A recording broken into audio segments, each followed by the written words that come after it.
Hope you're having a good day, and thank you for joining us for God's Word. We will be in John 14, 15, and 16, and part of 17 all take place in one night, the night before Jesus was crucified. And so here in John 14, he's giving instructions.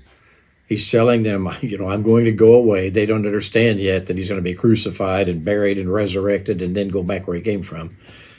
They just understand now that he's really saying, I'm going away. And so you'll remember, like in verse 3, he said, don't let your heart be troubled. In other words, I'm going away and you're bothered, but don't let your heart go there. And he says, I'm going to prepare a place for you. Well, then Thomas said, well, we don't know where you're going. How do we know the way? And he said, I'm the way and the truth and the life, and no one comes to the Father but by me. And it was like, oh, he's going to the Father. But we have to go through him. That was verse 6, okay, from Friday.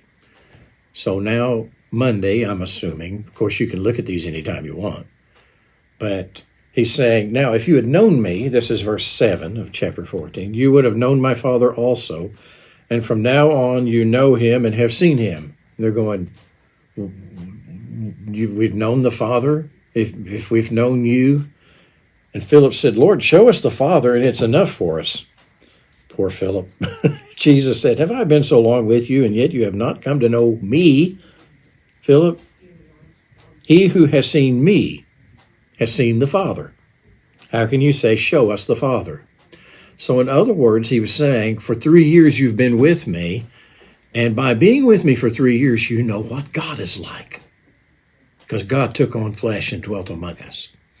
One of the big things that John deals with is the divinity of Jesus Christ, that he is God who took on flesh, which is why he starts out in the very first chapter, very first verse.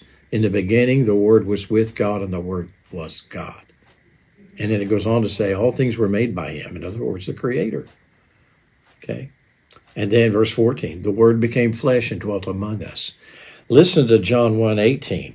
No one has seen God at any time. The only begotten God, who is in the bosom of the Father, he has explained to him.